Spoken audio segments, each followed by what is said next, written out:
تو وہ یوں کرتے گردن گھماتے تھے تو جیزس بن جاتے تھے، یوں گردن گھماتے تھے کبھی غوث پاک بن جاتے تھے. تو بہت بڑی ذات ہے شرڈی والے جو سائے بابا ہیں. ان لوگوں کی وجہ سے تو تمہارے اندر بات چیت کرنے کا بھی آج جو ہے وہ صبر ہے.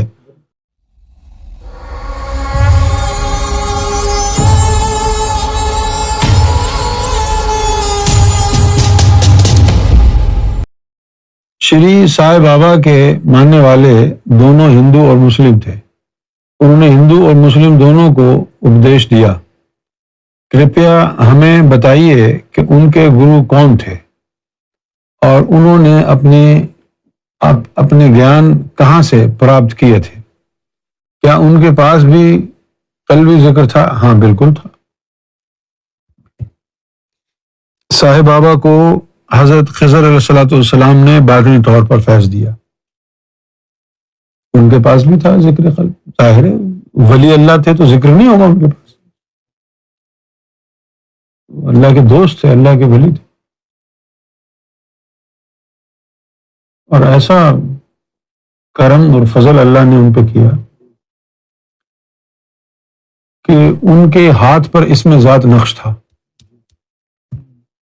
یہاں پر اللہ نقش تھا. جو بھی ان کے پاس دم درود کرانے دعا کرانے آتا تھا تو وہ یوں ہی کرتے تھے، اللہ مالک ہے، اللہ مالک ہے. لیکن ان کے مرید بھی بڑے جو ہے نا وہ ایک نمبر کے فراڈیے تھے. آپ کا ایک مرید تھا بڑا چاہنے والا تھا، آپ نے اس کو منع کیا تھا کہ اپنی بیوی کو تنگ نہ کیا کر. اس نے سانپ چھوڑ دیا، اس نے سانپ نے ڈس لیا اس کی بیوی کو. پھر اس کو وہ لے کے آیا کہ اس کو صحیح کرو. تو سانپ کا وہ سارا زہر جو تھا وہ سائے بابا نے اپنے اوپر لے لیا، اس کو بچا لیا. سارا اس کا زہر سائے بابا نے اپنے اوپر لے لیا، اس کو بچا دیا. تکلیف تو ہوئی نا ان کو.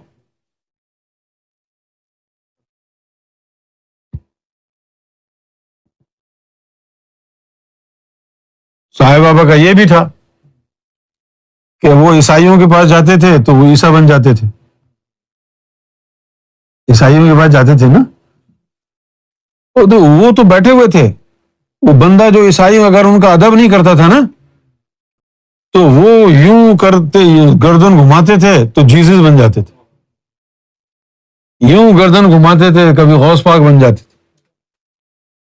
تو بہت بڑی ذات ہے شرڈی والے جو سائے بابا ہیں.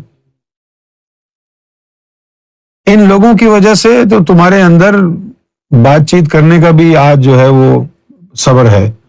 ورنہ تم ہندو مسلم ایک دوسرے کو کاٹ کوٹ کے رکھ دیتے. انہی چکروں میں رہتے ہیں، نہیں ہم نے مسجد بنانی ہے، ہم نے مندر بنانا ہے. دونوں تلواریں نکال کے کاٹ دیتے. یہ بھی یاد نہیں رکھتے کہ مندر مسجد میں پوجا ایک ہی ذات کو جاتا ہے. مندر میں بھی اللہ کی پوجا ہوگی، مسجد میں بھی اللہ کی عبادت ہوگی، ہے ایک ہی ذات. لیکن اپنی نفرتوں میں ایک دوسرے کو کاٹتے ہی رہتے. بابا گرو نانک دیو جی آئے، انہوں نے بھی ہندوؤں کو بھی فیض دیا، مسلم کو بھی فیض دیا. ایک مثال ہے کیا؟ نظام الدین اولیاء ہندوؤں کو بھی فیض دیا، مسلم کو بھی فیض دیا. خواجہ غریب نواز ہندو مسلم دونوں کو فیض دیا. خواجہ غریب نواز کے جو مرشد تھے خواجہ عثمان ہاربنی، وہ تو 3 سال جا کے مندر میں بیٹھ گئے. ہندوستان کے مسلمانوں کو یہ سوچنا چاہیے کہ کتنے بڑے بڑے بزرگ یہاں گزرے ہیں، کتنی بڑی بڑی ہستیاں یہاں آئی ہیں. انہوں نے کیا کیا ہے؟ ہندو اور مسلموں کو ملایا ہے. تم آج ایک دوسرے کا گلا کاٹو گے؟ پھر کس منہ سے جاؤ گے حاجی علی بابا کے مزار پہ، خواجہ غریب نواز کے مزار پہ؟ کس منہ سے جاؤ گے؟ انہوں نے تو اپنی زندگی اسی میں بتا دی کہ یہ ہندو مسلم بھائی بھائی ہو جائیں، لڑائی جھگڑا نہ ہو، محبت پیار ایکتا سے رہیں. اور آج اگر تم ایک دوسرے سے نفرت کرو گے، لڑائی جھگڑے کرو گے تو پھر کہاں تم بزرگوں کے ماننے والے ہو؟ دھوکہ ہے.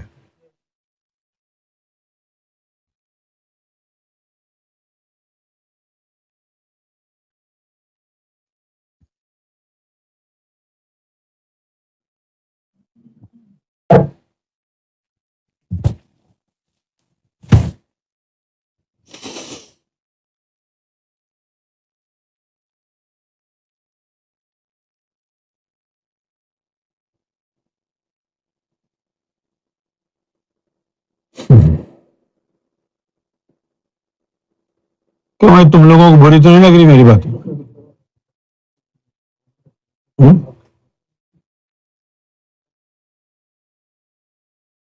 لڑائی جھگڑے میں کیا رکھا ہے؟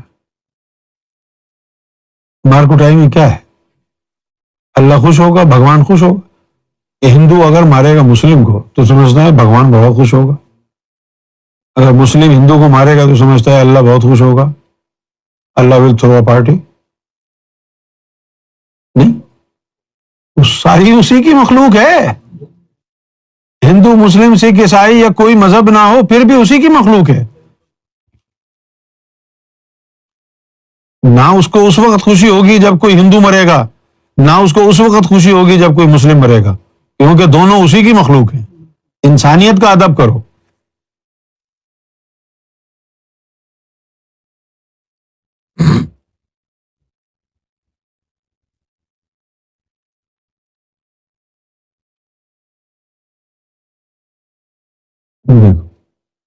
امر کن کی کتنی قسمیں، کتنی دفعہ یہ بات ہو چکی ہے.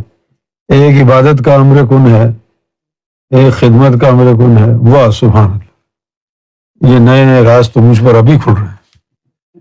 ابے میں نے کب کہا ہے یہ؟ میں نے کہا ہے کہ عبادت کا امر کن ہوتا ہے، خدمت کا امر کن ہوتا ہے.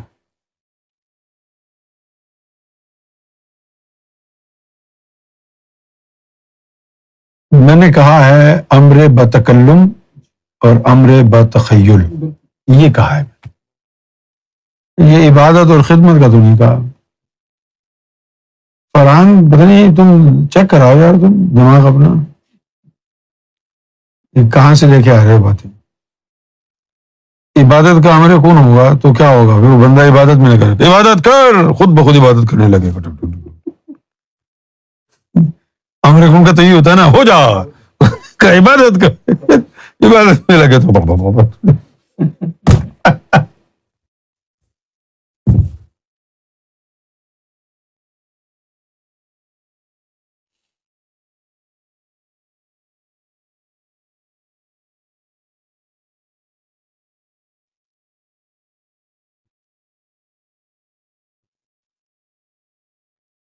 شبیر حسین فیصلہ آباد.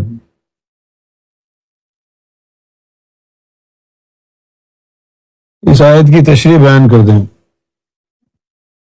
وَلَا تَكُونُوا، اور ایسے مت ہونا،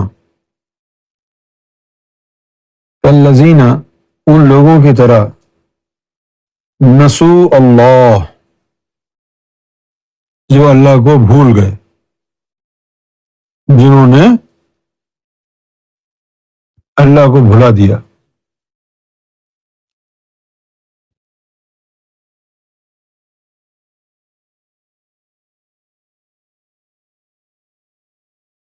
تو پھر کیا ہوا؟ جنہوں نے اللہ کو بھلایا تو اللہ نے اپنا آپ ان سے بھلوا دیا. اپنا آپ، ہاں، اپنی ذات کے بارے میں ان کی میموری سے نکال دیا کہ کوئی اللہ بھی ہوتا ہے. یہ سزا ہے. اولئک هم الفاسقون. یہ گھوم رہے ہیں نا یہ لوگ. آپ ان کو ذکر قلب کے بارے میں بتائیں گے اللہ ایسے ملتا ہے ویسے ملتا ہے، اور وہ اس کی مخالفت کریں گے، گالیاں دیں گے. آج کل مسلمانوں کا جو یہ رویہ ہے، کسی بھی بات پر اختلاف کرنے کے لیے یہ نہیں کہتے کہ یار میں آپ سے اتفاق نہیں کرتا، یہ نہیں کہتے. ہونا کیا چاہیے تھا کہ اگر آپ متفق نہیں ہیں تو آپ کہیں کہ بھئی اس کے اوپر علمی بحث ہوگی. آپ اپنا نقطہ جو ہے قرآن و حدیث کی روشنی میں ثابت کریں. صحیح طریقہ یہی ہے نا. اگر ہم کوئی بات کہیں، آپ کہیں کہ بھئی یہ میں اس سے متفق نہیں ہوں، تو اگر آپ سچے ہیں تو قرآن و حدیث کی روشنی میں اس نقطے کو بیان فرمائیں. یہ صحیح طریقہ. لیکن مسلمانوں کا طریقہ یہ نہیں ہے. اگر ان کی سمجھ میں کوئی بات نہیں آ رہی، وہ فون اٹھا کے ماں اور بہن کی ایک کر دیتے، گالیاں دینا. یہ گالیاں دینا کون سا طریقہ ہے؟ اس وقت شریعت بھول جاتے ہیں آپ جب گالی دیتے ہیں، خوب جمع جمع کے گالیاں دیتے ہیں. اس وجہ سے ہم امام مہدی نہیں مانتے، گالیاں دے رہے ہیں. شریعت نہیں بتاتی کہ گالی دینا فسق ہے.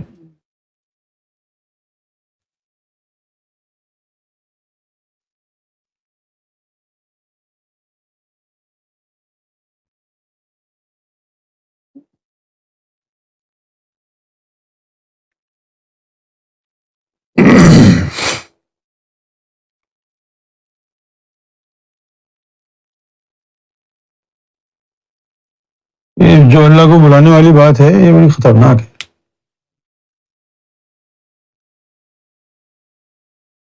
آپ کے ساتھ کبھی ایسا ہوتا ہوگا نا کہ کوئی چیز آپ نے کہیں رکھ دی اور پھر بھول گئے، اب وہ آ نہیں رہی ذہن میں، جیسے کہ تالا لگ گیا ہو. اسی طرح انسان کو جب اللہ تعالیٰ چاہتا ہے نا کہ وہ اپنی ذات کو اس سے بھلا دے، اس کے ذہن سے جو ہے نا یہ بات ہی نکل جاتی ہے کہ اللہ بھی ہے، ذہن میں نہیں رہتا یہ. اب دیکھیے جب اتنے بڑے بڑے جو ظالم ہیں، آپ سوچیں ان کو اتنا ظلم کرتے ہیں، ان کو یہ معلوم نہیں ہے انہوں نے بھی مرنا ہے، معلوم ہے نا، لیکن وہ بھلایا ہوا ہے. کیا ہے؟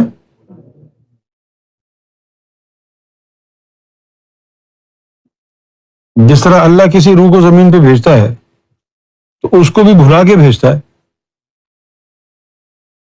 اس کو نہیں پتا ہوتا کہ وہ اس کی حقیقت کیا ہے، بھلایا ہوا ہوتا ہے. پھر جب یہ روح بیدار ہوتی ہے پھر اس کو یاد آتا ہے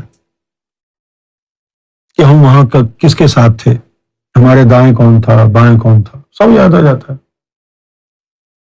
بالکل ایسا ہوتا ہے جیسے کہ کوئی میموری کارڈ ہوتا ہے نا، فون میں ڈالتے تھے پہلے، ابھی فون میں میموری کارڈ نہیں ہے، کچھ بھی نہیں ہے، ایسے میموری کارڈ ڈالا، گانے بھی آ گئے، تصویریں بھی آ گئی، ویڈیو بھی آ گئی، ساری چیزیں آ گئی. اسی طرح وہ میموری کارڈ جو ہے جیسے ہی آپ کی روح میں آیا فوراً سب کچھ آپ کو سمجھ میں آ گیا. میں وہاں کھڑا تھا، میں نے یہ کیا، میں نے وہ کیا، میں نے ویسا کیا، میں نے ویسا کیا.